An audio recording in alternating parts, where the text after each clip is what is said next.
welcome back to the Breakfast Show, the show worth waking up for. Now, the word Zeitgeist is actually a German word. It means the spirit of the times or the spirit of the age.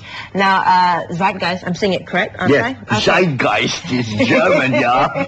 Now, it's a word used to describe the general cultural, intellectual, ethical or spiritual or even political climate within a specific group. In today's age of the internet, one of the best ways to analyze a group of people, a community or even a nation can be deciphered through trending searches. And in the context of Malaysia, analyzing our searches can give us a good idea of what makes Malaysians tick and what we like, what we don't like, and even foreseeing the trends of the future. Exactly. Now we're going to analyze the year that was by taking a look at the fastest rising searches in 2011. And to help us do that, please welcome on the set today Sajith Sivanandan, who's the country manager of Google Malaysia. And good morning, welcome to the show. Thank you. And you're the perfect person to do so. Of course you are. So first tell us what are the rising, but before that, let's go on an overview as well. How do trends reflect Malaysians as a nation, and of course reflecting how the way they think? Sure. So, I mean, if you take a step back, what's the one time that you actually go to search? It's when you have a need for something, right? Yes. You want to look for something, you want to research something, you may want to buy something. I mean, nobody goes to a search engine to just stare at the logo. That's for sure. So people go there with intent.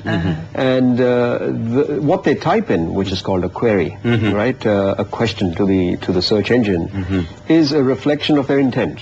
So what's on their minds at the time. Exactly, what's on their minds at that time. So think of it as a peek into the collective consciousness, the soul of the country, when you aggregate it together. And a lot of people say, because there are a lot of people who still are not connected to the internet. My mother still doesn't know how to email and SMS. So is it a niche market, or is it more than that? Certainly not in Malaysia, and certainly not in more and more parts of the world. I mean, Malaysia, about 18, 19 million people are online out of 28 million people. That's more than half. It's definitely more. It's about well over 60%. So it's not a niche market. It's very much representative of. So you wouldn't say that, of course, one would expect, or one would assume that it would be one of the younger ones actually who are online a lot more than probably their parents and their grandparents. No, I wouldn't go so far as to say that. It's safe to assume that the younger ones certainly spend more time, but do the older ones spend time online? Certainly they do. Do they search? Of course they do. Exactly. And the searches and the kind of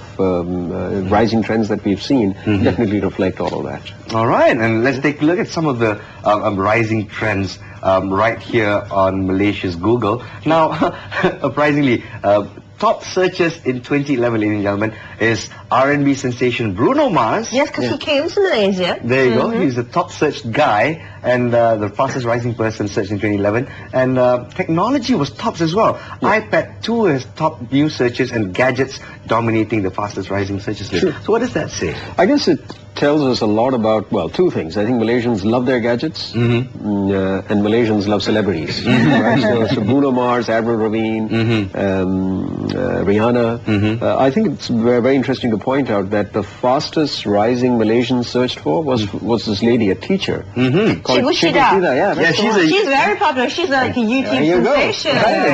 Exactly. And here's the thing, for those of you who have do not know about Cikgu Shida, I mean, unfortunately, we're against lifting stuff from the internet without sourcing them. She's actually someone who parodies or just mimes other people's songs. Exactly. And she's really a teacher, right? Well, I don't know if she's a real teacher or not. She could just be. Well, we've got to go with what's told to us. Exactly. So do search for that Cikgu Shida. You'll be quite tickled pink as well. It's pretty cool that if you go through actually the list of the fastest rising people searched here in Malaysia, Bruno Mars, obviously topping that. Cikgu Shida's at number 3. We've got Hana Tajima, who is actually a Malaysian blogger, who is hijab wearing girl. Well, yeah, she's actually a fashion designer. She's actually a fashion designer. Oh, she is. She designs the hijabs. And you know what? It's really great. A lot of actually other bloggers who have made the cut. Exactly. And one would expect to see, Dr. Haliza or another celebrity. So what do you think caused this trend? I guess it reflects the fact that more and more Malaysians, especially those in the sort of younger segment, are beginning to consume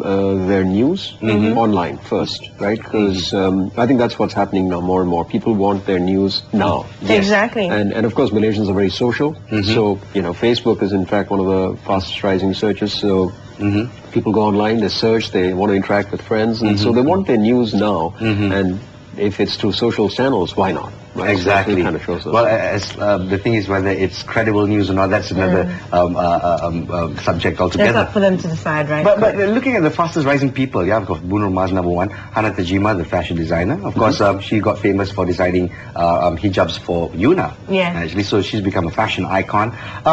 Interesting enough, we've got two bloggers by the name of Fatin Liana and Hanis Zalika. Both of them are Muslim. Both of them are women.